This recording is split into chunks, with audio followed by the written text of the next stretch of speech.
পাত্রপক্ষের সামনে তখনও পাত্রী আসেনি। পাত্রীর মা বললেন, আমার মেয়ে কিন্তু যথেষ্ট সুন্দরী, যে দেখবে এক নজরে তার পছন্দ হবেই। ভাবতে পারবেন না এমন অনেক পাত্র পেয়েছি।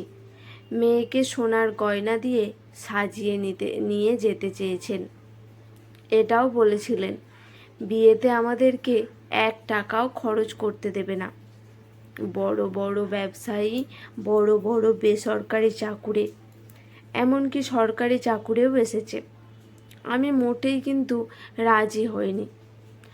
উচ্চ পদে সরকারি চাকরি ছাড়া আমি মেয়ের বিয়েই দেব না। মেয়ে আমার সুন্দরী, তার সঙ্গে শিক্ষিত, গ্র্যাজুয়েট পাস।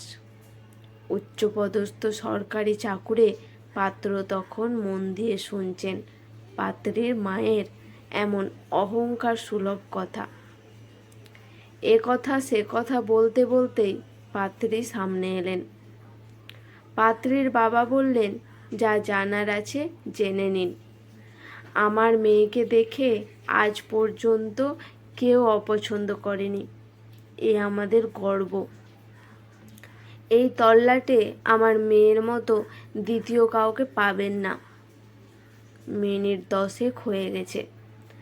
পাত্র কিছুই জিজ্ঞেস করছে না দেখে পাত্রীর মা বললেন, কি কি জিজ্ঞেস করবেন করুন, আর যাচাই করারই বা কি আছে?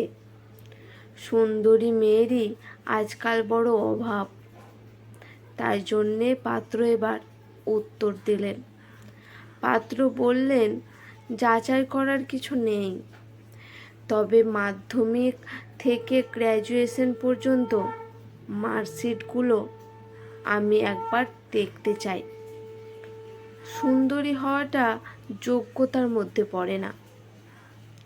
আপনারা যেমন উচ্চপদস্থ সরকারি চাকরি খুঁজে নিচ্ছেন, তেমনি উচ্চপদস্থ সরকারি চাকরি করা ছেলেটাও কিন্তু তার যোগ্য কাউকে ঠিকই খুঁজবেই।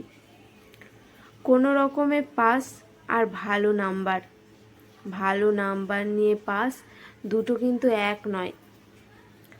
আমার কাছে সুন্দরী হওয়ার চেয়েও ভালো রেজাল্ট করা একজন পাত্রী বেশি ইম্পর্টেন্ট। পাত্রের কথাগুলো শুনে পাত্রীর বাবা ও মা একটু ভড়কে গেলেন। বাবা বললেন, মার্কশিটটা কি কাজে লাগবে বলুন তো শুনি।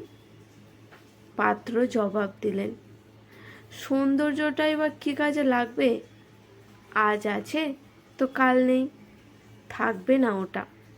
যেটা থাকবে আজীবন সেটা তার গুণ। বিয়ে যখন দেখে শুনেই হচ্ছে, তখন দেখে শুনে বিয়েটা করা উচিত। সেটা দুই পক্ষেরই। সুন্দরী হলে সব ছেলেই যে শুধুমাত্র সৌন্দর্যে মুগ্ধ হবে এমনটা তো নয়। শেষ উত্তরটা এবার পাত্রী নিজেই দিলেন। পাত্রের চোখে চোখ রেখেই তিনি বললেন, একদম ঠিক বলেছেন।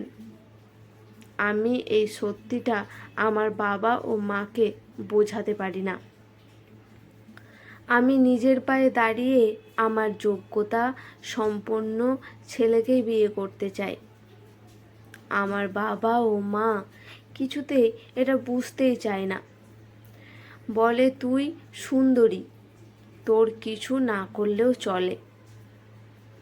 আমি মনে করি সুন্দর হওয়াটা আমার নিজের ক্রেডিট না।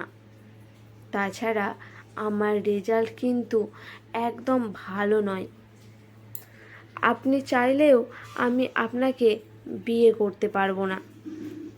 তার কারণ হচ্ছে আমি আপনার উপযুক্ত নই। আপনারা আসুন। আপনাদেরকে অনেক ধন্যবাদ। আজকের এই ছোট্ট নিবেদনটি কেমন লাগলো অবশ্যই জানাবেন। যদি ভালো লেগে থাকে সাবস্ক্রাইব করে পাশে থাকবেন। এই গল্পটি অবশ্যই একটি সত্য ঘটনা।